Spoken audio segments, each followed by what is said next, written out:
আমাদের দেশের কোন চেয়ারম্যান কোন এমপির বাপের ক্ষমতা আছে যে তার ছেলে যদি চুরি করে যে হাত কেটে দেওয়া হোক এই কথা বলার? বরঞ্চ হুমকি দেয় আমার ছেলে চুরি করেছে, আরো বলে যে চোরের মার বড় গলা। আছে না নাই? চোরের মার কি বড় গলা। কোটি কোটি টাকা লুটপাট হয়েছে, তাও বলে দেশ শান্তিতে আছে, উন্নয়নের জোয়ার বয়ে যাচ্ছে। কথাটা ঠিক তবে ঠিক। চোরের মার কি গলা? কথা কই না কা। চোরের মার কি গলা? বরের গলা। আর তারা খাই দুধ কলা। ভাই ঠাকুর ঘরে কে রে?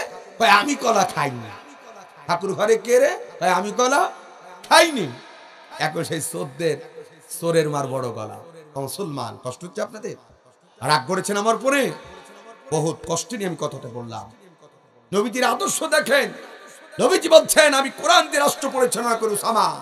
আজ আমার মেয়ে যদি আমার আদালতে প্রমাণিত হয় সেও চুরি করেছে, আমি তার হাত কেটে দিতাম। আর আমাদের দেশে দেখেন যে চুরি করে তার আরো প্রমোশন হয়। যদি এবার এই চেয়ারম্যান হয় আগামী দিনে তার এমপি বানানো। কথা কয় না। যদি সে এমপি থাকে তার মন্ত্রী বানানো ধান্দা করে। আছে না নাই? মারিং কাটিং যার যত বেশি আর উপঢৌকন পাঠাবে যত বেশি, প্রমোশন তার তত বেশি। কথা কান ঠিক কি না? এই 17.5 বছর এইটাই চলেছে। যে বেশি মারিং কাটিং করতে পেরেছে আর গিয়ে জিয়াপা জিয়াপা বলছে হ্যাঁ ঠিক আছে সব ঠিক আছে। কথা খাই না। আছে না নাই? এখন আপাও নাই, চোরের দলের খোঁজ। কথা কই না। সব চোর পালাইছি। চৌথ বাহিনী আগে একবারে যে দেখলেন না রাজশাহী বিশ্ববিদ্যালয়ে কুকুর মারা গেল, তো কুকুর আমি মনে করি কুকুর মারা যাওয়ার পরে সারা বাংলাদেশে চিরুনি অভিযান নাম শুরু হয়েছে। চিরুনি অভিযানের নাম দিয়ে এদেশের শুধু আলেম উলামা নাই, শুধু তাদের মতের বিরোধী যারা ছিল একটা দুটো করে ধর আর জেলে ঢোকা। লাস্টে দেখা যাচ্ছে জেলখানায় আর জায়গা নাই। জানেন আপনারা? নাম দিয়েছিল কিনিলহাট। কি নাম বলেন? কিনিলহাট। এই অভিযানের নাম দিয়ে হাজারো নিরীহ মানুষ, বিএনপি, জামাত ইসলাম, এরপর আরো বিরোধী মতের যত দল লোক ছিল সব ধরে ধরে জেলে ভরতে শুরু করলো। কথা কন ঠিক তবে ঠিক। তো খবর একটা দিই, গতকালকে থেকে শুরু হয়েছে। স্বরাষ্ট্র মন্ত্রণালয় থেকে একটা ঘোষণা হয়েছে, টেবিল হ্যান্ড, তার মানে শয়তান ধরা। কি ধরা বলেন? শয়তান ধরা। এটার অভিযানের নাম দিয়েছে যৌথ বাহিনীর উদ্যোগে। এটার নাম দিয়ে এখন শয়তান খুঁজে বেড়াচ্ছে। আপনার এলাকায় যদি কোনো শয়তান লুকিয়ে থাকে, যারা আমার ভাইদেরকে হত্যা করেছে, আমার মাকে ধর্ষণ করেছে, যারা অস্ত্রবাজি করে জনগণের ভোটের অধিকার কেড়ে নিয়ে দিনের ভোট রাতে করেছে, ওই চোরগুলোকে এখন ধরাই দেন, শয়তানগুলোকে ধরাই দেন। বেশি সোয়াব হবে। কি হবে? সোয়াব হবে। কোন শয়তানকে প্রশ্রয় দেওয়া যাবে না। যারা প্রকৃতপক্ষে অপরাধী, যারা আমার ভাইয়ের হাত কেটেছে, পা কেটেছে, আমার মায়ের ইজ্জত লুণ্ঠন করেছে, যারা আমাদের জাতির সচ্চ সন্তানদেরকে মিথ্যা মামলা দিয়ে, গায়েবী মামলা দিয়ে দিনের পর দিন তাদেরকে ঘুরাইছে, কোর্টের বারান্দায় যেতে গিয়ে তাদেরকে আরো আক্রমণ করেছে, এই শয়তানগুলোকে ধরিয়ে দিতে হবে। এদেরকে ছেড়ে দেওয়া যাবে না। এই জন্য এদের নাম দিয়েছে কি নাম? Table hand. না মানে কি? শয়তান ধরো। কি ধরো? শয়তান ধরো। এই নামটা যে দিছে তার ধন্যবাদ দেন। কি বানায়? আমাদের দেশে শয়তান আসলে নাই? শয়তানকেও হার মানিয়ে দিয়েছে। আহ, দাড়ি পাকা মুরব্বী কেমনে মসজিদে যায় সালাত আদায় করতে, খাপ করে ধরে নিয়ে যায়, কয় জঙ্গি বাপ। কি বাপ? জঙ্গি বাপ। 2-5টা হুজুর যদি মামলা দিতে পারে, ওসির আগামী দিনে এসপি পদ, তার পদ তো একেবারে ফাঁকা। সে খুব মামলা দেয় পারদর্শী, তার মানে আমার 19টা কর্মী এখন সব ওসি থানার ডিসিএসপির এখন হাড়ে হাড়ে বলছে নিরীহ মানুষের কষ্ট দেওয়ার কারণে। একটা শয়তান গতকাল ধরা পড়েছে, সামনে আবার ধরা হবে ইনশাআল্লাহ। যারা মিথ্যা মামলা দিয়ে থানার মধ্যে আমার ভাইদেরকে কষ্ট দিয়েছ, যারা মিথ্যা মামলা দিয়ে আমার ভাইদের সম্পদ লুণ্ঠন করেছ, ব্যবসা প্রতিষ্ঠান ডাকাতি করেছ, একটা শয়তানকেও ছাড় দেওয়া হবে না। যাদের মদতে করা হয়েছে প্রত্যেককেই বিচারের আওতায় আনতে হবে। কথা বলে ঠিক কি?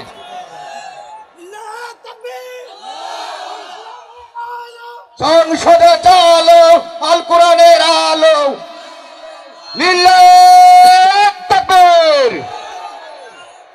আমার ভাইরা আপনাদের কি কষ্ট হচ্ছে? আমার ভাইরা আমার এদিকে তাকান। তাহলে আমাদের নবী ছিলেন ইমামুল আদেল, ন্যায় বিচারক। জুম্মার নামাজে আমার ভাইয়েরা কিন্তু বহু দূর থেকে জুম্মার নামাজ পড়ায়। ওই যে বোরান ভাই আপনাদের এলাকায় যখন জুম্মার নামাজ পড়ায়, খেয়াল করে দেখবেন সানি খুতবার মধ্যে বলে ইন্নাল্লাহা ইয়ামুরু বিল আদলি, নিশ্চয় ও দুনিয়ার মানুষেরা আল্লাহ তোমাদেরকে ন্যায় বিচার করার জন্য পাঠিয়েছে। কিন্তু স্বাধীনতার 53টি বছর পার হয়ে যায়, আমরা ন্যায় বিচার দেখতে পাই নাই। আমরা শুধু পেয়েছি জুলুমবাদ, স্বজন প্রীতি, আত্মীয়করণ, দলীয়করণ। রাসূলের কাছে কোনো খাওয়া ছিল?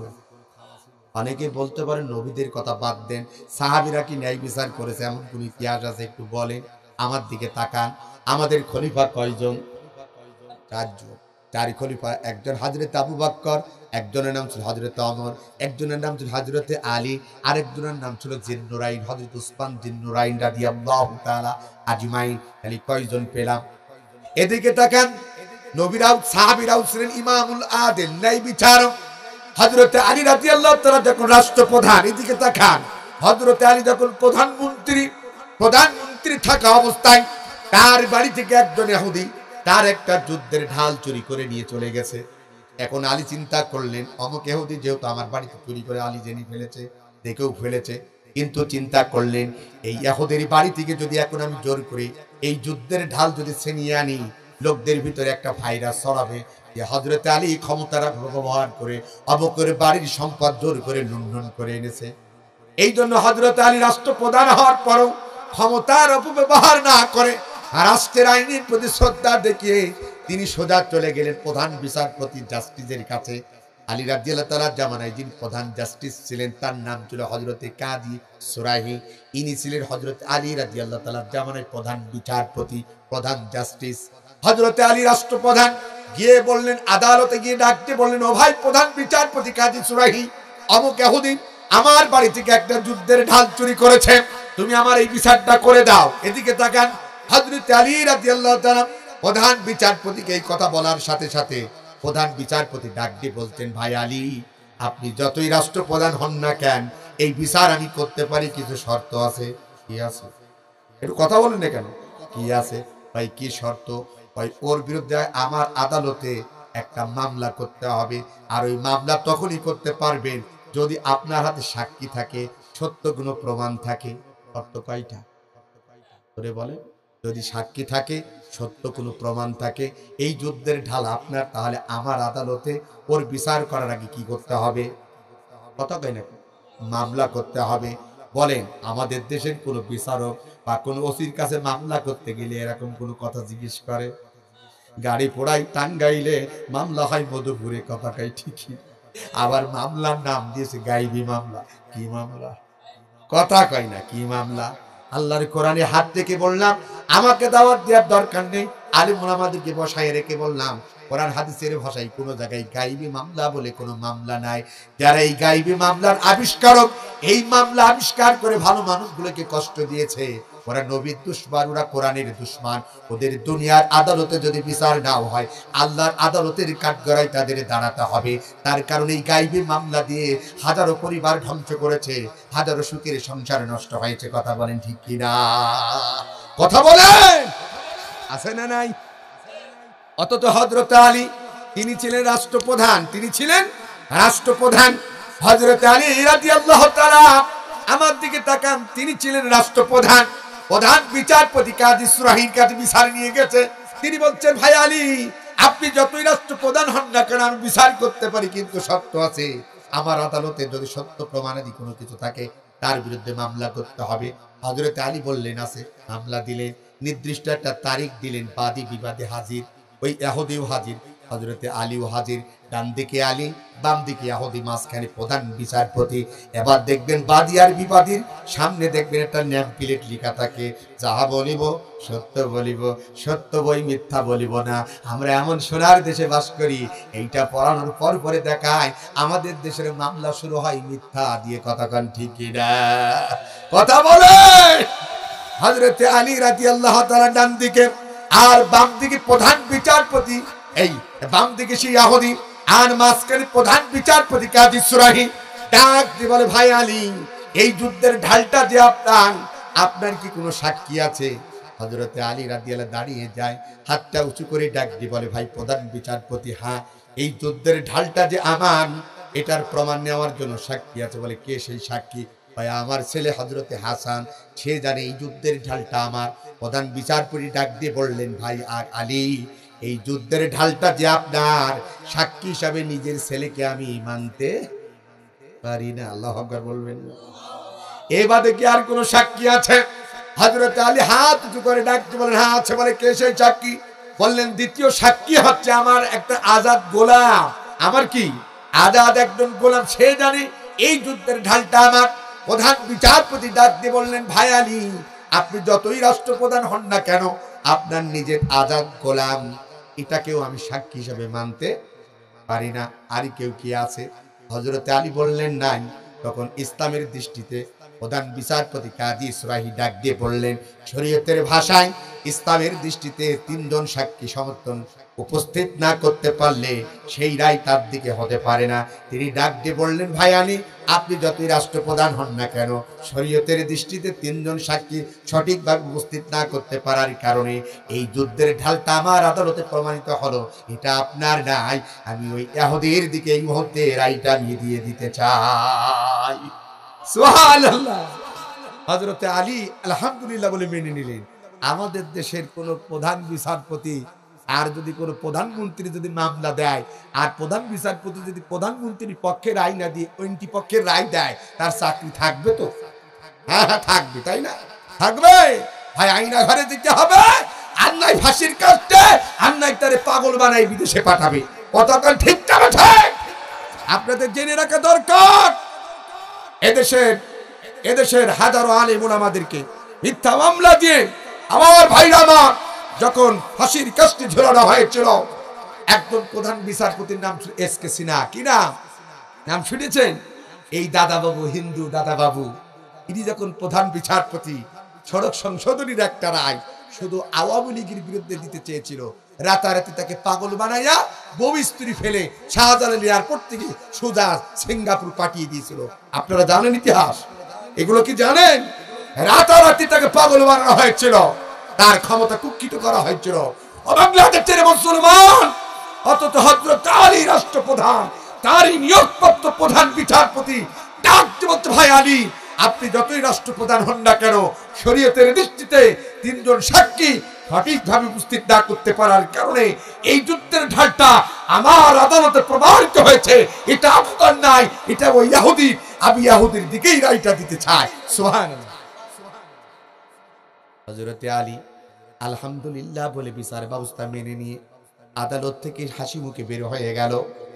আর ওই ইহুদি খুশিতে আত্মহারা হয়ে ওই সেই যুদ্ধের ঢালটা নিয়ে সেও বের হয়ে যায়।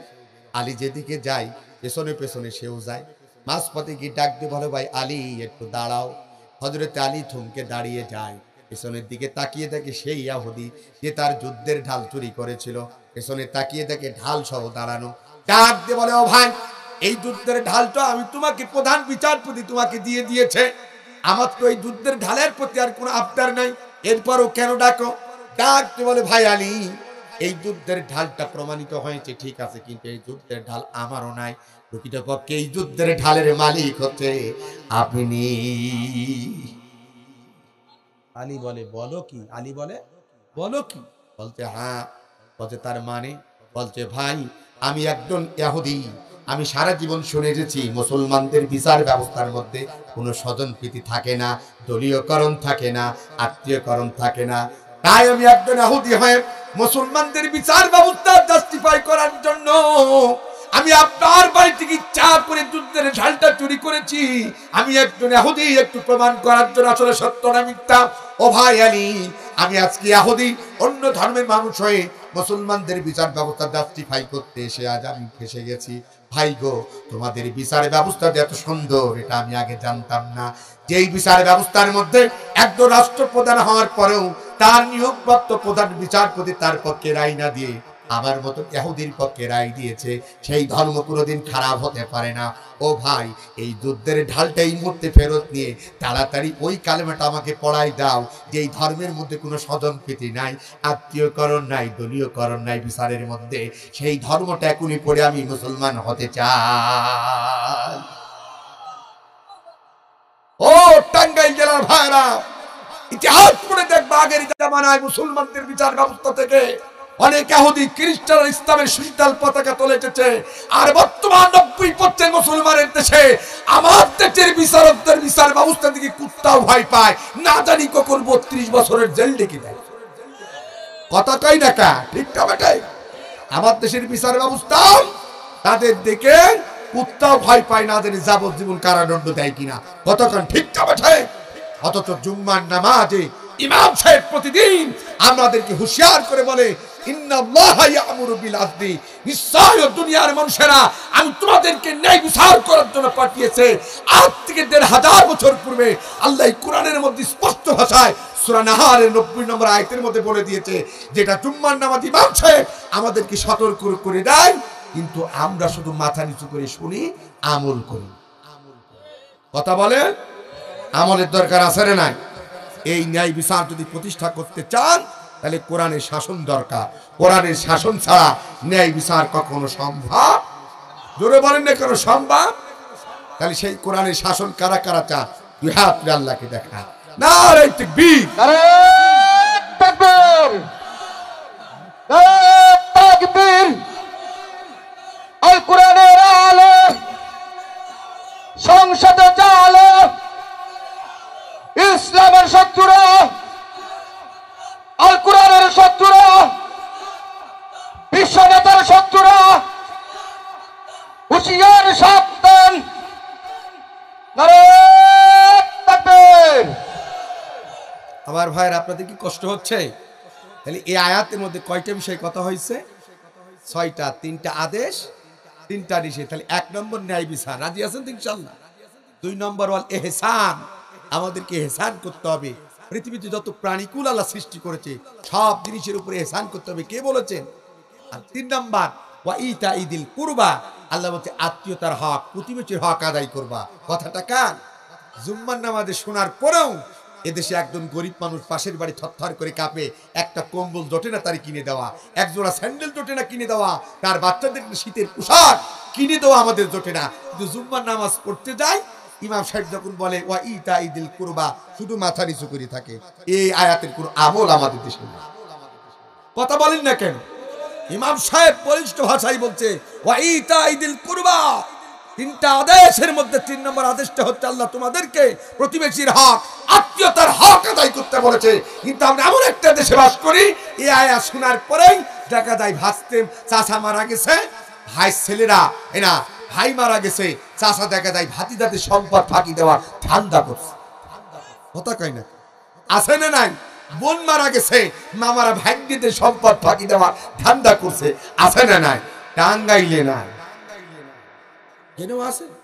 আমাদের দেশে তো ভাগ্যদের টাকা ফাঁকি দিয়ে মামারা হজে যায়। কোনে যায়? আমি আব্দুল কাদের জিহাদি বলে গেলাম, হকদারের হক না বুঝাইতে যদি খানাই কাবা সারা বছর যদি গিলাপ ধরে কাঁদে, কোনদিন আল্লাহর জান্নাত মিলবে না, ওর জন্য জাহান্নাম, ওর জন্য জাহান্নাম। কথা বলেন কি? অতএব ইতাইদিল কুরবা, আত্মীয়তার হক, প্রতিবেশীর হক আমাদেরকে আদায় করতে হবে। জুম্মার নামাজ ইমাম সাহেব এই কথাটা বলে, কিন্তু আমরা আমল রাজি আছেন তো ইনশাআল্লাহ? আজকের এই মাহফিলটি করতে গিয়ে অনেক টাকা পয়সা খরচ হয়ে গেছে, জানেন তো আপনারা? হ্যাঁ, কারা কারা জানেন না? সবাই জানেন? তাহলে জানেন তো একটু পকেটে হাত দেন তো, বিসমিল্লাহ বলে একটু হাত দেন। আর বড় টাকা দিলে এখানে দিয়ে যাবে। রাতকা তোমার নবীকে বলেন তো, আমাদের নবীকে মুহাম্মদ রাসূলুল্লাহ সাল্লাল্লাহু আলাইহি ওয়াসাল্লাম, এই নবীর আদর্শ তো আমরা বুকে ধারণ করি। কতক্ষণ ঠিক না বেটি? এই নবী করিম সাল্লাল্লাহু আলাইহি ওয়াসাল্লাম তিনি ছিলেন ইমামুল আদিল, তিনি ছিলেন ন্যায় বিচারক। তিনি কোরআন দিয়ে রাষ্ট্র পরিচালনা করতেন, যার কারণে কোনো ধনী গরিবের মধ্যে কোনো বিভেদ ছিল না। সুবহানাল্লাহ বলবেন? মুসলমান ভাইরা আমার দিকে তাকান, আল্লাহর নবী কেমন ইমামুল আদিল ছিলেন আমার দিকে তাকান। নবীজির জামানায় মক্কার একটি সম্ভ্রান্ত পরিবারের মেয়ে, নাম ছিল ফাতেমা মাকজুমিয়া। এই মেয়েটি রাসূলের জামানায় চুরি করেছে, কিন্তু মেয়েটি ছিল খুব টাকাওয়ালা সম্ভ্রান্ত পরিবারের, উঁচু ফ্যামিলির মেয়ে। এদিকে তাকান আমার ভাইরা, আমার দেখবেন আমাদের সমাজে ধনীদের বিচার হয় একরকম, আর গরিবের ছেলের বিচার হয় আর এক রকম। কতক্ষণ ঠিক কিনা? ইসলাম যদি প্রতিষ্ঠিত হন, আমি আপনাদেরকে ওয়াদা দিলাম আল্লাহর কোরআনটাকে সাক্ষী রেখে এই বাংলাদেশে ধনী আর গরিবের মধ্যে কোনো বৈষম্য থাকবে না। গরিবের বিচারও যেরাম হবে, ধনীর বিচারও তেমন হবে। কোরআনের মধ্যে, কোরআনের রাজ প্রতিষ্ঠা হলে ধনী গরিবের মধ্যে কোনো বিভেদ থাকবে না। আল্লাহর নবী আখিরি জামানার পয়গম্বর, তার আদালতে বিচার আসলো যে বনি মাখজুম গোত্রের একটি মেয়ে চুরি করেছে। আল্লাহর নবীর আদালতে প্রমাণিত হলো সেই মেয়েটি প্রকৃতপক্ষে চোর। নবীজি ঘোষণা করলেন, যেহেতু আল্লাহর কোরআন দিয়ে রাষ্ট্র পরিচালনা করতেন নবীজি, কোরআনের ভাষায় চোরের বিধান আছে না নাই? ওয়াসারিকু ওয়াসারিকাতু, চোর ছেলে হোক এবং মেয়ে হোক, যদি প্রমাণিত হয় তার কি করে দাও? করে বলেন, হাত কেটে দাও। আল্লাহর নবী ঘোষণা দিলেন, এর হাত কেটে দাও। সাহাবীদের মধ্যে গুনগুন আওয়াজ শুরু হয়ে গেল।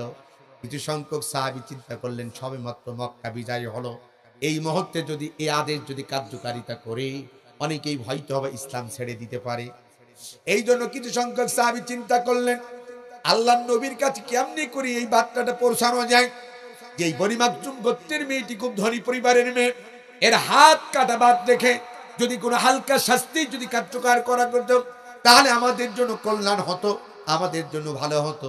কিন্তু নবীদের সামনে কেউ ভয়তে যেতে পারে না। চিন্তা করলেন সাথীরা কি করা যায়। নবীজির একজন বিশ্বস্ত সাহাবী ছিলেন, যার নাম ছিল হযরতে যায়েদ রাদিয়াল্লাহু তাআলা। ইনি ছিলেন নবীজির পালক পুত্র। ইনার ছেলের নাম ছিল উসামা ইবনে যায়েদ। ইনি ছিলেন, নবীজি তাকে নাতি হিসাবে জানতেন। আল্লাহর নবী তাকে খুব স্নেহ করতেন, ভালোবাসতেন। সাথীরা চিন্তা করলো, উসামাকে যদি বলা যায়, উসামা তুমি আমাদের পক্ষ থেকে প্রতিনিধিত্ব করার জন্য নবীজির কাছে যাও, আল্লাহর নবীর কাছে গিয়ে বলো এই বনি মাখজুম গোত্রের মেয়েটি খুব ধনী পরিবারের মেয়ে, টাকাওয়ালা, বংশীওয়ালা, তার হাত কাটা বাদ দিয়ে রাসূল যদি হালকা কোনো শাস্তি দিয়ে বিচার কার্যটা করতো আমাদের জন্য ভালো হতো। উসামা ইবনে যায়েদ সাথীদের কথা অনুযায়ী নবীজির কাছে চলে গেলেন। আল্লাহর নবী তাকে দেখা মাত্র সালাম দিলেন। রাসূলের একটা বৈশিষ্ট্য ছিল কি, কেউ রাসূলের আগে কেউ কখনো সালাম দিতে পারতেন না। বলেন না কেন সুবহানাল্লাহ? আর আমরা এমন হুজুর হয়ে যাই, এমন নেতা হয়ে যায়, সালাম ছাড়া আমাদের সালামের উত্তর শুধু দিতে চাই, সালাম আগে দিতে চাই না। আছে না? আপনাদের দেশে না, আপনাদের দেশের নেতারা ভালো, শুধু সালাম দেয় ঘন ঘন। ঠিক না বেটি? আমার দিকে তাকান। নবীজির আরেকটা ভালো গুণ ছিল, আমার দিকে তাকান। নবীজির সাথে যদি কেউ কথা বলতে চাইতো, আল্লাহর নবী সে যদি ছোট্ট বালক হতো, রাসূল তার কথাগুলো মনোযোগ দিয়ে শুনতেন। যতক্ষণ তার কথা না শেষ হতো, নবীজি তার কাছ থেকে মুখটা ডান দিকেও নাই বাম দিকেও ফেরাতেন না। সুবহানাল্লাহ, কি আদর্শ ছিল নবীজি! একেই বলা হয় নেতা। আর আমরা এমন নেতা বানাই, এবারে ভোটে কোন রকম চেয়ারম্যানে পাস করাই, আগামী দিনে যদি কেউ যদি তার সাথে দেখা করা তিরমাতর হওয়ার পরে ওই চেয়ারম্যানের সাথে কেউ যদি দেখা করতে যায়, সামসারা আগেই বলে এখন নাই। কথা কই না কেন? সামসারা কি বলে? এখন নাই, পরে আসো। মধুপুর থানার ভাইরা, আমরা আগামী দিনে ওই নেতা দেখতে চাই না যেই নেতাগুলো নির্বাচিত হওয়ার পরে তার চামচাগুলো, বডিগুলো দেখা করার আগে দূর দূর করে তাড়িয়ে দেয়। কথা বলেন ঠিক কিনা? আমরা সেই নেতা দেখতে চাই ওমরের মতন, যাদের দরজা থাকবে উন্মুক্ত 24 ঘন্টা, যাদের কোনো চামচা নয়, যাদের কোনো দালাল নয়, বডিগার্ড নয়, যাদের দরবারগুলো থাকবে উন্মুক্ত। এমন নেতা আমরা আগামী দিনে দেখতে চাই। কথা বলেন ঠিক যাবে ঠিক? লিল্লাহ তাকবীর, লিল্লাহ তাকবীর। আল কোরআনের আলো সংসদে চালো, লিল্লাহ তাকবীর। আমার ভাইরা, আপনাদের কি কষ্ট হচ্ছে? তাহলে এমন নেতা আমাদের দেশে আছে না নাই? দেখা করার আগেই তার সামসারা বলেন এখন নাই। তার মানে দেখা করার সুযোগ নেই। তার নেতা এখন বোতল খেয়ে টাল হয় আছে না? ম্যাক্সিমাম তো আমাদের দেশের নেতারা সব বোতল খোর। কি খোর? কি খোর? নারী খোর, বোতল খোর। মিথ্যা বললাম? মাদকাসক্ত। তার মানে অবৈধ তারা টাকা ইনকাম করে, টাকা খরচ করার জায়গা নাই, নারী নিয়ে ভাড়া করে আর বোতল খায় ফুর্তি করে। কতক্ষণ ঠিক না? ওই দিন গুজারি গিয়া আগামী দিনে বাংলাদেশে যদি কেউ নেতা হতে চায় তাকে খেটে খেয়ে নেতা হতে হবে। চিটি পিটে খাওয়ার দিন শেষ, খেটে খাওয়ার বাংলাদেশ। এদেশে যদি কেউ নেতৃত্ব দিতে চাও তাহলে তোমার বাপের টাকা থাকতে ব্যবসা করো, আর শুধু রাজনীতি করে যদি পকেট ভারী করতে চাও এখনো সময় আছে, দাদা বাবুর দেশে চলে যাও, এদেশে তোমার কোনো ঠাই। কথা বলে ঠিক কিনা? আছে না নাই? চিটি পিটে খাওয়ার দিন শেষ, খেটে খাওয়ার। কথা বলেন না কেন? খেটে খাওয়ার। রাগ করেছেন, মন খারাপ আছে না নাই? আছে। তাহলে আমার দিকে তাকান। ওসামা ইবনে যায়েদ আল্লাহর নবীর কাছে গেলেন। নবীজি বললেন, ওসামা কোনো কথা বলবা নাকি? ওসামা বললেন, ইয়া রাসূলুল্লাহ একটা কথা বলবো। আল্লাহর নবী বললেন, বলো তুমি কি বলতে চাও? ওসামা বললেন, ইয়া রাসূলুল্লাহ, ইয়া হাবিবাল্লাহ, মদিনার একটি সম্ভ্রান্ত পরিবারের মেয়ে, নাম হলো ফাতেমা মাকজুমিয়া। ওগো নবীজি, চুরি করার অপরাধে আপনার আদালতে মামলা হয়েছিল, বিচার হয়েছে, আপনি রায় দিয়েছেন তার হাতটা কেটে দেওয়ার জন্য। নবী গো, আমরা কয়েকজন সাথীরা চিন্তা করলাম মেয়েটি টাকাওয়ালা বংশীওয়ালা, যদি তার হাত কেটে দেওয়া হয় আগামী দিন আমাদের সমস্যা হতে পারে, দিন প্রচারের বাধা হতে পারে। তাই কি তার হাত কাটা বাদ রেখে হালকা কোনো শাস্তি দিয়ে তার কি বিচার কার্য করা যায় না? আল্লাহর নবী উসামার কাছ থেকে শোনার সাথে সাথে চেহারাটা লাল বর্ণের হয়ে যায়। নবীজির চেহারার মধ্যে আগে রাগান্বিত ছাপ চলে আছে। আল্লাহর নবী ডাকতে বলে, উসামা তুমি কি জানো না এই পৃথিবীতে আমি রাসূলের আগে বহু নবী রাসূলদেরকে আল্লাহ দুনিয়াতে পাঠিয়েছে। অনেক নবীদের উপর আল্লাহ কিতাব নাজিল করেছে, যেমন তাওরাত, জাবুর, ইনজিল যাদের উপরে নাজিল হয়েছে। এই নবীগুলোর ইন্তেকালের পরে তাদের কওমের লোকেরা সেই কিতাবের মধ্যে তারা রদবদল করেছে, নিজেদের মন গড়া বিভিন্ন আইন ঢুকাইছে। আল্লাহর বিধানকে তারা অনেক জায়গায় ক্যান্সেল করে দিয়ে নিজেদের মতন করে সেখানে বিভিন্ন কিছু ঢুকাইছে, যার কারণে এই কওমের নবীদের, তাদের নবীদের ইন্তেকালের পরে তাদের কওমেরা এই রদবদল করার কারণে আল্লাহ তাদের উপরে লানত বর্ষণ করেছে, অভিশাপ দিয়েছে। ওসামা তুমি কি চাও আমি মুহাম্মদ সাল্লাল্লাহু আলাইহি ওয়াসাল্লাম আল্লাহর কোরআন দিয়ে রাষ্ট্র পরিচালনা করি, সেই কোরআনের বাদ রেখে মানুষের তৈরি করা বিধান দিয়ে, আল্লাহর বিধান বাদে রেখে মানুষের তৈরি করা আইন দিয়ে ওই মেয়েটার বিচার করি, আর আল্লাহ তাআলা এই অপরাধে আমার উপরে লানত বর্ষণ করি? এটা কি তুমি চাও? ওসামা ইবনে যায়েদ বলেন, ইয়া রাসূলুল্লাহ, ইয়া হাবিবাল্লাহ, এটা আমি চাই না। তখন আল্লাহর নবী উঁচু কণ্ঠে ডাকতেন, ও ওসামা, তাহলে তুমি শুনে রাখো, আজ এই মক্কার সব থেকে সম্ভ্রান্ত পরিবারের মেয়ে, টাকাওয়ালা বংশীওয়ালার মেয়ে ফাতেমা মাকজুমিয়া কেন, আজ যদি আমি মুহাম্মদ বিনতে ফাতেমা, আমার নিজের মেয়ে ফাতেমাও যদি চুরি করত, আমি মুহাম্মদ সাল্লাল্লাহু আলাইহি সাল্লাম ওই হাত কাটার আইন থেকে আমি পিছে হটতে পারতাম না। একটু আস্তে বলেন সুবহানাল্লাহ, জোরে বলেন না কেন সুবহানাল্লাহ? আল্লাহর নবী ওঠামা, আজ এই ফাতেমা মাকজুমিয়া কেন, আজ যদি আমার নিজের মেয়ে ফাতেমা সেও যদি চুরি করত, আমি মুহাম্মদ সাল্লাল্লাহু আলাইহি ওয়াসাল্লাম আদালতে যদি প্রমাণিত হতো, আমিও তার হাত কেটে দিতাম। এই আইন থেকে আমি কিঞ্চিত পরিমাণ পিছু হটতে। সুবহানাল্লাহ বলবেন না? কি বলে? বলে মা বলো কি? বলে হ্যাঁ, তোর বাপের নাম ছিল মুগীরা, মক্কার বিশাল বড় নেতা ছিল, অডেল সম্পত্তির মালিক ছিল, আমি যে তার স্ত্রী ছিলাম, সম্পদের মোহে পড়ে যে নেতার ভাব দেখাতে গিয়ে আমি যে তার বৈধ স্ত্রী, আমাকে ভুলে যে পরনারী রাত কাটাতো, আমাকে সময় দিত না। কিন্তু বাবারে, আমিও তো একটা নারী, আমারও তো একটা যৌবনের চাহিদা ছিল। যখন তোর বাপ আমাকে সময় দিত না, তোর বাবার একটা চাকর ছিল, যখনই মন চাইতো তাকে ডেকে নিতাম, তার সাথে মিলামিশা করতাম, যার ফলশ্রুতিতে এই পৃথিবীতে তুই ভূমিষ্ঠ হয়েছিস। তুই যে তোর পিতা মাতার বৈধ সন্তান নয়, মুহাম্মদের আল্লাহ যে আয়াত নাজিল করে জানিয়েছে, উতুল্লিম বাদা যালিকা জানিম, তুই যে তোর পিতা মাতার একটা অবৈধ সন্তান, এর মধ্যে কোনো বিন্দু পরিমাণ সন্দেহ নাই। আল্লাহ বলবেন, একটু আসতে বলেন সুবহানাল্লাহ। এই আয়াত তার এটাই প্রমাণিত হয়, খাতমে নবুয়ত তো শেষ হয়ে গেছে, আর তো নবী আর পৃথিবীর মধ্যে আসবে না। সেই নবী খাতমে নবুয়ত শেষ হয়ে গেছে আমাদের নবীর মধ্য দিয়ে।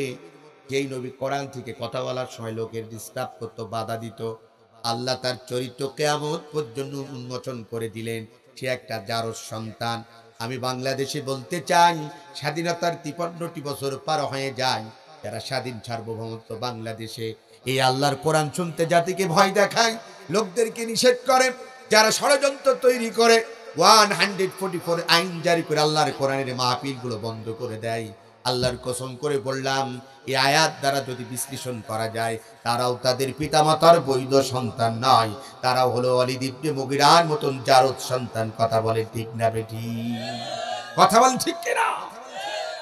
অতএব সাবধান, কোরআন আল্লাহ তাআলার কিতাব জাতিকে শুনতে দেবেন, এগুলো মানুষদেরকে নিয়ে ষড়যন্ত্র করবেন না, বাধা দেবেন না, 144 আইন জারি করে বন্ধ করবেন না।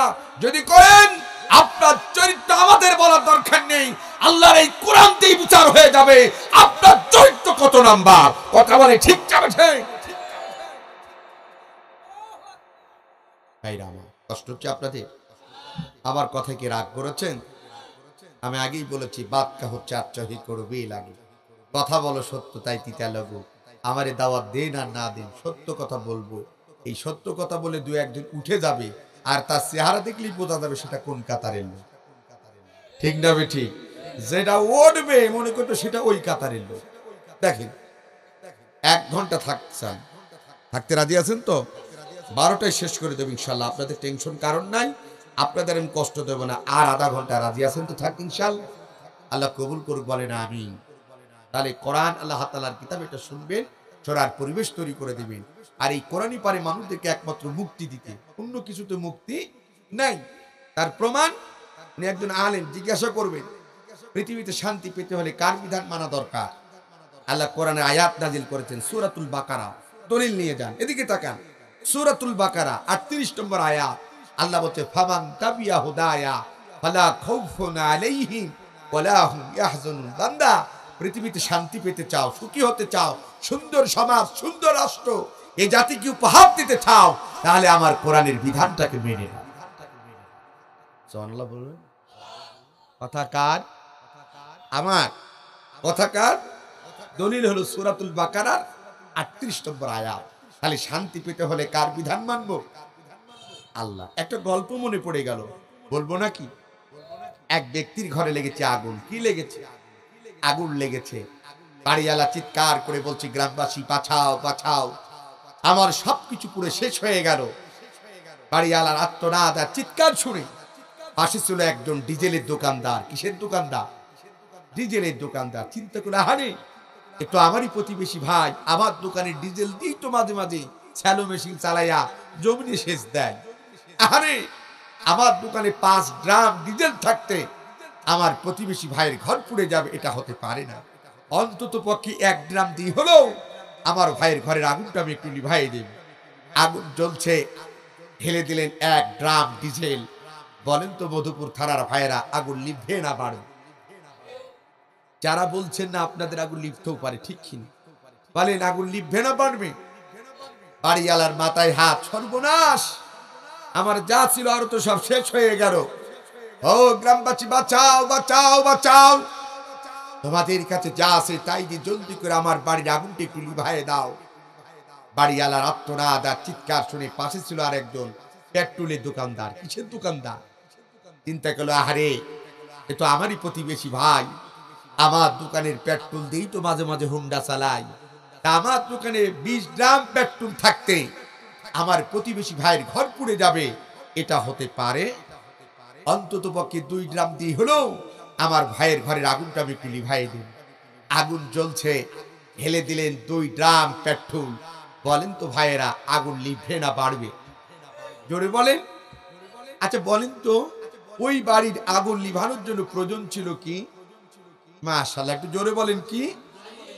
ও টাঙ্গাইল জেলার মধুপুর থানার ভাইয়েরা, এই বাড়িতে যদি কারোর বাড়িতে যদি আগুন ধরে যায়, দুনিয়ার ডিজেল কেন, দোকানের ডিজেল কেন, গোটা বিশ্বের সব ডিজেল দিয়ে যদি কেউ আগুন লিভাতে চায়, ওই আগুন লিভবে না।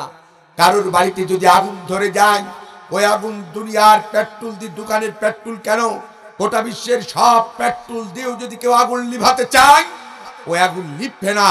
বরং আগুনের লেলিহান শিখা আরো দাও দাও করে জ্বালিয়ে পুড়ে সাত সারখার করে দেবে, কথা বলেন ঠিক কিনা? তেমনি করে এই অশান্ত পৃথিবী থেকে যদি ধর্ষণ বন্ধ দেখতে চান, খুন বন্ধ দেখতে চান, গুম বন্ধ দেখতে চান, লুটতরাজ বন্ধ দেখতে চান, মাদক বন্ধ দেখতে চান, ভোট ডাকাতি বন্ধ দেখতে চান, হাট ঘাট টেম্পো স্ট্যান্ড দখলদারি যদি বন্ধ দেখতে চান, আল্লাহর কোরআন ছাড়া বিকল্প কোনো পথ নাই, কথা বলেন ঠিক যাবে ঠিক? কথাটা জোরে বলেন। দলিল হলো সূরাতুল বাকারা 38 নম্বর আয়াত, ফামান তাবিয়া হুদায়া ফালা খাউফুন আলাইহিম ওয়ালা হুম ইয়াহজানুন। আল্লাহ বন্দে বান্দা, পৃথিবীতে যদি শান্তি পেতে চাও, সুখী হতে চাও, সুন্দর সমাজ, সুন্দর রাষ্ট্র এই জাতিকে যদি উপহার দিতে চাও, আমার কোরআন ছাড়া বিকল্প কোনো পথ মত। এই জন্য এদেশের ইসলামপন্থী মানুষ যারা, তারা একটা স্লোগান দেয়, আপনারা শুনেছেন কিনা দেখেন তো, তিনারা বলে সব সমস্যার সমাধান। শুনেছেন? এ স্লোগান শুনবেন কোনতে? সারা জীবন শুনেছেন 17 বছর ওই স্লোগান। নেতা কিছু অবৈধ টাকা ইনকাম করেছে, এবার কর্মীদের টিকে হচ্ছে, শোন, 1 প্যাকেট বিরিয়ানি দিলাম, 1000 টাকার নোট দিলাম, 2 লিটার তেল দিলাম, কালকে মধুপুর বাজার গরম করবি, কি মিছিল করবি? আমুক ভাইয়ের চরিত্র ফুলের মতন পবিত্র, দেখা যায় নামাজ পড়া না একক তো, গাঁজা খায় সাথে। কথা কন না কেন? আছে না নাই? 17.5 বছর এই ভুংবাং স্লোগান দিয়েছে। আর নাই স্লোগান দিয়েছেন কি? নেতা নমিনেশন পাই নাই, অবৈধ কিছু টাকা ইনকাম করছে, কর্মীদের বলছে আজ 1 প্যাকেট খাসির বিরিয়ানি দিলাম আর 1000 টাকার নোট দিলাম, 2 লিটার তেল দিলাম, কাল মধুপুরে গিয়ে মিছিল করবি, জালো জালো আগুন জালো, অবগজনারে গদিতে আগুন জ্বালাও একসাথে। কথাটা ঠিক কি? 17.5 বছর এই ভুংবাং স্লোগান দিয়েছে। ভালো স্লোগান শিখবেন কোনতে? এই জন্য এখন সময় এসেছে সুন্দর স্লোগান শেখা। কতক্ষণ ঠিক যাবে ঠিক? মুখস্থ করেন সব সমস্যার সমাধান। পরে বলেন না কেন সব সমস্যার সমাধান আল্লাহর আইন চাই। মাশাআল্লাহ বলেন আল্লাহর আইন চাই সব লোকের। এই স্লোগানটা ভালো লাগেনি? মাশাআল্লাহ। আগে স্লোগান থেকে কি এখন তো একটু ভালো লাগছে, তাই না? মাশাআল্লাহ, কবুল করুন। বলে ডান কষ্ট হচ্ছে, রাগ করেছেন, মন খারাপ, আসুন ছোট্ট একটা আয়াত তেলাওয়াত করব, যার ভাব গাম্ভীর্যতা, যার অর্থটা এত অর্থবহ, এত গুরুত্বপূর্ণ যে নবীজি যা এক কথাই বলেছেন, কেউ যদি শুধু এই আয়াতটার আলোকে যদি জীবন পরিচালনা করে, সে পৃথিবীতে সোনার বংশে রূপান্তরিত হবে। সুবহানাল্লাহ বলবেন না? সে আয়াতটা কি শুনতে চান আপনারা? মাশাআল্লাহ, শুনতে চান? কারা কারা চান একটু হাত তুলে দেখান তো দেখি। চান চান? তাহলে একটু তাকবীর দেন তো, এমন করেন তো, এবার বলেন তো নারে তাকবীর। আর একটু আস্তে বলেন নারে তাকবীর। আল কোরআনের আলো, আল হাদিসের আলো, নারে তাকবীর। মাঝে মাঝে পিকআপ না দিলে অনেকে ঘুমায়, ঠিক না বেটি? আমার নাম আব্দুল কাদের জেহাদি, আমার আলোচনায় ঘুমের সুযোগ নাই। 80 বছরের চাচাও যদি ঘুমায়, মাঝে মাঝে পিকআপ দিলে সেও থেকে ঘুম, ঠিক না বেটি? কষ্ট হয়, মন খারাপ, রাজি আছেন তো থাকতে? থাকবেন তো? এদিকে থাকে, এদিকে তাকান। আলোচনা হবে কেমন একটা সূরা। সূরাটার নাম সূরা নাহাল। কি সূরা? নাম শুনেছেন কোনদিন? মাশাআল্লাহ, আপনারা তো শুনবেন, আপনারা তো ফেরেশতা। ভালো মানুষ না, এদিককার লোক খুব ভালো মানুষ আমি জানি। বাংলাদেশে কিছু এলাকা আছে ক্রিটিক্যাল বেড়ে দিল, কিন্তু মধুপুর টাঙ্গাইলের মানুষ সরল, আমি জানি আসলেই সরল। আপনাদের মতো ভালো মানুষ নাই, আপনার কোরআনকে খুব মহব্বত করেন। অনেক এলাকায় একদিন মাহফিল দেখা ঘুমাই পড়ে, কিন্তু আপনারা 5 দিন 7 দিন 10 দিন পর্যন্ত কোরআনের মাহফিল দেন। আলহামদুলিল্লাহ বলেন, আলহামদুলিল্লাহ বলেন, তাআলা রহমান। আমার ভাইরা আমার, আজকে আলোচনা হবে সূরা নাহাল। কোন সূরা? নাহাল মানে কি কেউ বলতে পারবেন? মাশাআল্লাহ, সব জানে দেখছেন। নাহাল মৌমাছি, মধু সংগ্রহ করে। যেটা মধু চেনেন তো? মধু কি করে বলেন তো? খায় না মাখে। আপনাদের দেশের লোক কি করে বলেন? মাশাআল্লাহ, মাশাআল্লাহ, মধু খাবেন। নবীজি বলছেন মধু হতে সকল রোগের শেফা। মধু কি বলে? সকল রোগের শেফা। মধু খাবি। কিন্তু এখনকার যুবকেরা মধু খায় না, এখনকার মানুষ মধু খায় না। খাবে কি? ভালো জিনিসই ভেজাল বেশি। ভেজাল জিনিসের কি? আমাদের দেশে যেই জিনিস দামি তার ভেজালও, দেখবে যেই জিনিসটা দাম বেশি তার নকলও বেশি। ঠিক না বেঠি? এই কথা বলেন ঠিক না বেঠে? এই জিনিসের কি বেশি? নকল বেশি। মধু খাবেন, মধু ভালো জিনিস। আমাদের দেশের মানুষ যখন মধু খায় না, বোতল খায়। বোতল বোঝেন তো? বোতল খায়। আমাদের দেশের লোক এখন মধু খায় না, কলকে টানে। কলকে বোঝেন তো? গাঁজা খায়। আমাদের দেশের লোক এখন মধু খায় না, খায় বোতল, ফেন্সিডিল। বাবা, কত সুন্দর একটা ডাক। সেই ডাকটাও এই দেশের যুবকেরা কলঙ্কিত করেছে। ইয়াবা নাম দিয়েছে বাবা। ডাল, আমি তো আগে জানতাম কলার ডাল, মুসুরির ডাল, খেসারির ডাল। খাতি গেলে হুজুরদের আগে দিত। আমরা দিকে কিসের ডাল? হুজুর মুগ ডাল, হুজুর কাশি খেসারির ডাল, কালার ডাল, মুসুরির ডাল। এখন আবার ডালির নাম দিয়েছে, বোতলের নাম দিয়েছে ডাল। ওই দাদাবাবুর দেশ থেকে আসে, যার নাম ফেন্সিডিল, সেটার নাম হয়েছে এখন ডাল। নাম কি? যুবকদেরকে কোথায় যে কি করব আল্লাহ মালিক সেই জানে। আছে না নাই? কষ্ট হচ্ছে? রাগ করেছেন? মধু খাবেন, কিন্তু ভালো জিনিস খাই না, খারাপ জিনিস খাই, বোতল খাই, গাঁজা খাই, হিরোইন খাই, আফিন খাই। 3 দিন পরে দেখা যায় হাতে বল পাই না, 4 দিন পরে দেখা যায় চোখে কম দেখে, 6 দিন পরে দেখা যায় কার্টুনের মতন হাঁটে, মনে হচ্ছে একটা কার্টুন। এরপরে 10 দিনই দিন দেখা যায় ব্যাটারি ফিউজ। পাশের বাড়ির মন্টু মিয়া তার সুন্দরী বউ হাত ধরে নিয়ে চলে যায়, তাও ঠেকাতে পারে না। আছে না নাই? এই কথা বলেন, আছে না নাই? তার মানে মদ খেলে, মাদক সেবন করলে শরীরের কোনো উপকার আসে না, সব কুফল। সেই মাদক আমাদের বাংলাদেশের যুবকদেরকে ধ্বংস করে ফেলছিল। অতীতের স্বৈরাচারেরা মাদকের গডফাদার তৈরি করেছিল, কিন্তু মাদক নির্মূল করতে পারে নাই। হুজুর নির্মূল করতে পেরেছে, হুজুরদেরকে ধরে ধরে জেলখানায় ঢুকাতে পেরেছে, কিন্তু মাদক নির্মূল করতে পারে। কথা বলেন, আছে না নাই? ফেন্সিডিল যেই দেশ থেকে আসে, বর্ডার গুলো ছিল উন্মুক্ত, দাদা বাবুর দেশ। ওরা তো চাই বোতল বিক্রি হলে আমাদের 2 টাকা হোক। এখন কান্নাকাটি শুরু করেছে, নতুন নতুন ভাব নিল যে আমাদের দেশে পেঁয়াজ না গেলে ওরা না খেয়ে মরবে, চাল্লা পালি না খেয়ে মরবে। এখন কাঁদছে। ফেসবুকে দেখছি, দাদা মোদি হাটাও, মোদি হাটাও, মোদি হাটাও। আমি কয়েকদিন দেখতেছি শুধু ফেসবুকে। কারণ কি? কেউ দেখা যায় পেঁয়াজ রাস্তার মধ্যে ঢেলে দেয়, কেউ দেখা যায় রসুন ঢেলে দেয়, কেউ দেখা যায় ফসল ঢেলে দেয়, সবজি রাজপথে ঢেলে দেয়, মরিচ ঢেলে দেয়। তার মানে কেউ আর কুত্তাও খায় না। তার মানে বাংলাদেশের মানুষদেরকে দাবিয়ে রেখে কৃত্রিম সংকট তৈরি করে প্রতিবেশী রাষ্ট্র থেকে উচ্চ টাকা দিয়ে, বেশি টাকা দিয়ে ফসল কিনে নিয়েছে। আমার দেশের মানুষদেরকে ঘোড়ার ডিপ বুঝাতো যে দেশে এখন সংকট মুহূর্তে এখন পেঁয়াজের দাম 300 টাকা। কত টাকা? এখন কয় টাকা খান? 30 টাকা। কয় টাকা? 25 টাকা, 30 টাকা। অনেকেই মনে করেছিল মোদির সাথে, ভারতের সাথে সম্পর্ক যদি নষ্ট হয়ে যায় আমরা না খেয়ে মরবো। বলেন খাওয়ানোর মালিক কে? এক কথা বলতে হবে, খাওয়ানোর মালিক কে? রিজিকের মালিক কে? পৃথিবীর কোন প্রাইম মিনিস্টার আমাদের খাওয়াই না, পৃথিবীর কোন মানুষের ফ্যাক্টরি থেকে খাদ্য উৎপাদন হয় না। খাদ্য দেওয়ার মালিক হচ্ছে আল্লাহ। এই আল্লাহর উপর বিচার আস্থা থাকবে সেই দেশের মানুষের কোনো খাদ্য সংকট হবে না। কথা বলে ঠিক যাবে ঠিক। কিন্তু আমাদের ঘুম পাড়ানির গান শোনাও, কথা কান ঠিক না বেঠিক? রাগ করেছেন? কষ্ট পাচ্ছেন? আলোচনা আলোচনা হবে কোন সূরা? মাশাআল্লাহ, মনে আছে আপনাদের? 90 নম্বর আয়াত। কত নম্বর আয়াত? যে আয়াত প্রত্যেকদিন জুম্মার নামাজে আপনারা শুনে থাকেন। কমন একটা আয়াত। কোথায় শোনেন? জুম্মার নামাজ। দেখেন তো শুনেছেন কিনা কোনোদিন? আউযু বিল্লাহি মিনাশ শাইতানির রাজিম, বিসমিল্লাহির রহমানির রহিম, ইন্নাল্লাহা ইয়া'মুরু বিল আদলি ওয়াল ইহসান ওয়া ইতা'i যিল কুরবা ওয়া ইয়ানহা আনিল ফাহশাই ওয়াল মুনকারি ওয়াল বাগই ইয়াইযুকুম লাআল্লাকুম তাযাক্কারুন। সাদাকাল্লাহুল আযীম। কোনদিন শুনেছেন আপনারা? কারা কারা শোনেন নাই একটু হাত তুলে দেখান তো। শোনেন নাই কারা কারা? মাশাআল্লাহ, শোনেন নাই?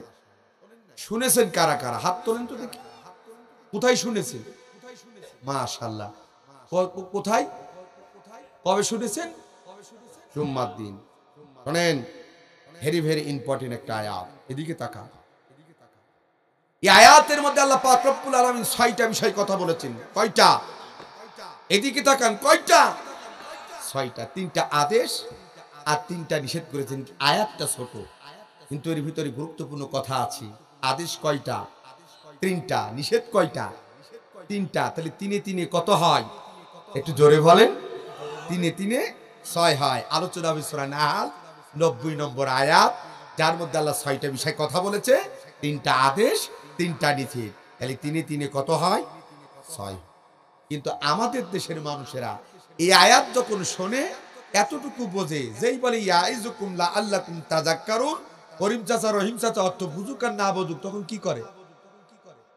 মাশাআল্লাহ, সব জানেন দেখি আপনারা। কি করে? উঠে দাঁড়ায়।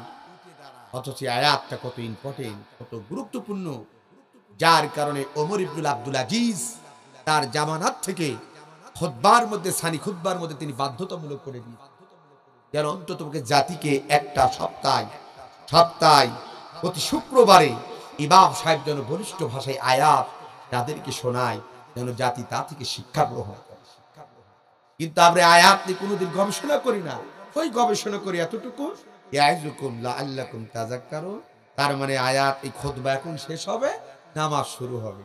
কতক্ষণ ঠিকটা বেঠিক? আসলে কি তাই? আল্লাহ কি বলে দেখেন, আল্লাহ কি বলছে আয়াত? এই আয়াতের মধ্যে আল্লাহ তাআলা 6টা বিষয় কথা বলেছেন। আবারও বলি, কয়টা? 3টা আদেশ, 3টা কি নিষেধ। 3টা আদেশ কি? এদিকে তাকান। আউযু বিল্লাহি মিনাশ শাইতানির রাজিম, বিসমিল্লাহির রহমানির রহিম। ইন্নাল্লাহা ইয়া'মুরু বিল আদলি, নিশ্চয় আমি আল্লাহ পাক রব্বুল আলামিন তোমাদেরকে দুনিয়ার মধ্যে ন্যায় বিচার, সত্য বিচার, হক বিচার করার জন্য দুনিয়ার মধ্যে পাঠিয়েছি। সুবহানাল্লাহ বলবেন না? কথাকার। তাহলে এই যে জুম্মার নামাজ আপনারা পড়েন, বঙ্গভবনে ইমাম সাহেব কি আয়াত কোনোদিন তেলাওয়াত করে নাই? গণভবনের ইমাম সাহেব কোনোদিন তেলাওয়াত করে নাই? সংসদে কি কোনোদিন এই আয়াত তেলাওয়াত হয় নাই? আমার আপনার জামে মসজিদগুলোতে এই আয়াত কি কোনোদিন তেলাওয়াত হয় নাই? এদেশের যতগুলো ডিজিটাল মসজিদ তৈরি হয়েছে, এই আয়াত কি ইমাম সাহেবরা তেলাওয়াত করে নাই? করেছে। অথচ আয়াত তেলাওয়াত হয়েছে, কিন্তু আয়াতের আমল আমরা করি না, শুধু মাথা নিচু করে শুনি।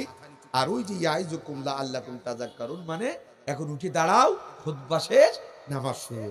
অথচ আল্লাহ প্রথমে আদেশ করলেন, ইন্নাল্লাহা ইয়া'মুরু বিল আদলি, নিশ্চয় ও দুনিয়ার মানুষেরা, আমি তোমাদেরকে পৃথিবীর মধ্যে প্রেরণ করেছি ন্যায় বিচার, সত্য বিচার, হক বিচার করার জন্য। বলেন সুবহান।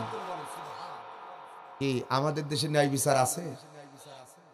স্বাধীনতার 53টি বছর পার হয়ে যায়, স্বাধীনতার 53টি বছর পার হয়ে যায়, আমাদের দেশে ন্যায় বিচার নাই। আমাদের দেশে আছে স্বজন প্রীতি, অন্যায় আছে দলীয়করণ, অন্যায় আছে আত্মীয়করণ। যদি স্বাধীনতার 53টি বছর 90% মুসলমানের দেশে জুম্মার নামাজে যারা এই আয়াত শুনেছে, জুম্মার নামাজ পড়তে যারা গেছে, যে আল্লাহ আমাদেরকে ন্যায় বিচার করার জন্য পাঠিয়েছে, এই আয়াত শোনার পরে যদি আমল করত, আরে 17টি বছর কেন 17 সেকেন্ড পৃথিবীর মধ্যে কোনো স্বৈরাচার ক্ষমতায় থাকতে পারত না। কি আছে?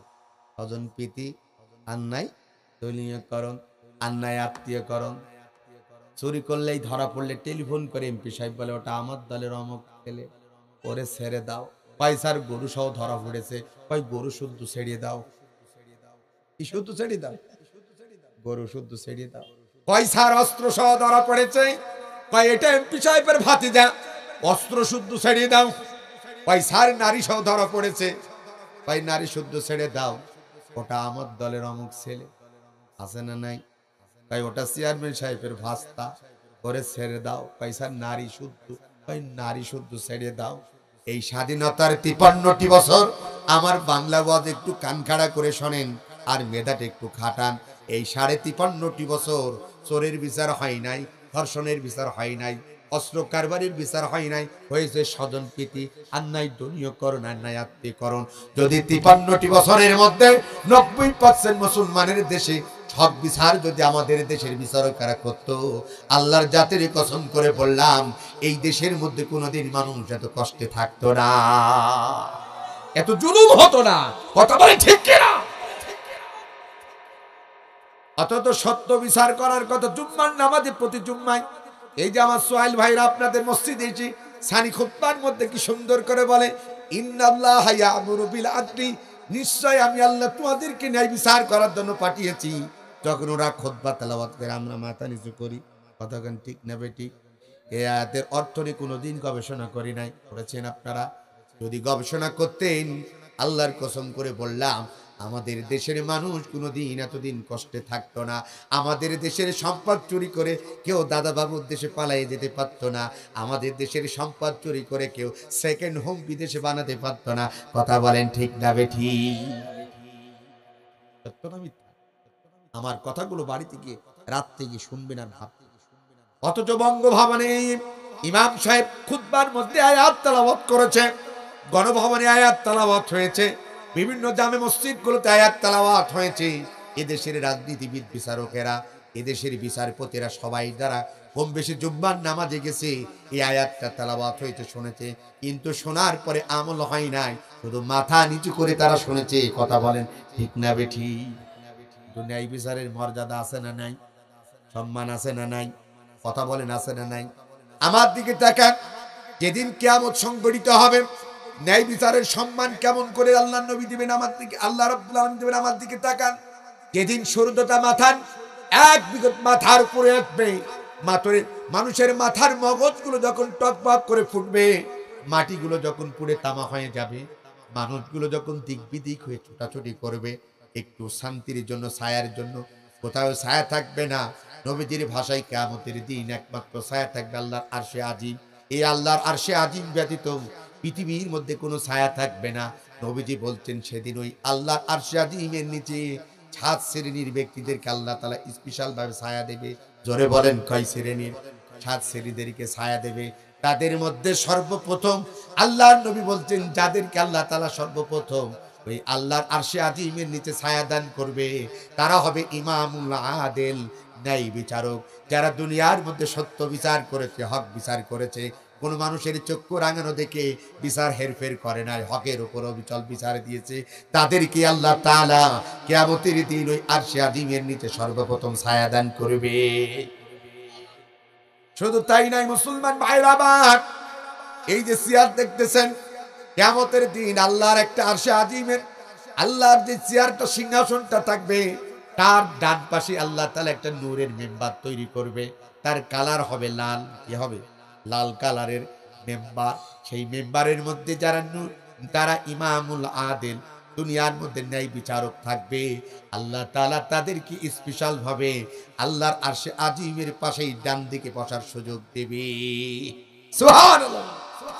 এবং হাদিসের মধ্যে রয়েছে এই পৃথিবীতে যত নবী রাসূল আল্লাহ পাক রব্বুল আলামিন দুনিয়াতে পাঠিয়েছে, যত নবী রাসূলেরা যেই জান্নাতের মধ্যে থাকবে, যেই ব্যক্তিরা ইসলামের জন্য শাহাদাত বরণ করবে, তাদেরকে আল্লাহ তাআলা ওই নবী রাসূলদের সাথে থাকার সুযোগ দেবে।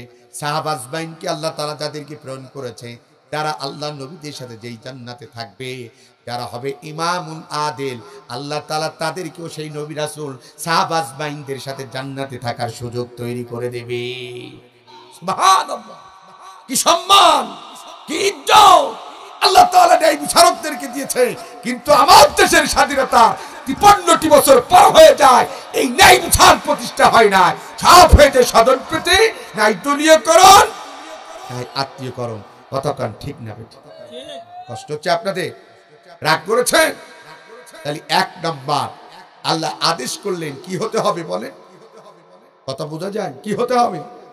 ন্যায় বিচারক। রাজি আছেন তো? আমরা, আমার ভাই খুব সুন্দর কথা বলছে। কবরে একটা প্রশ্ন হবে,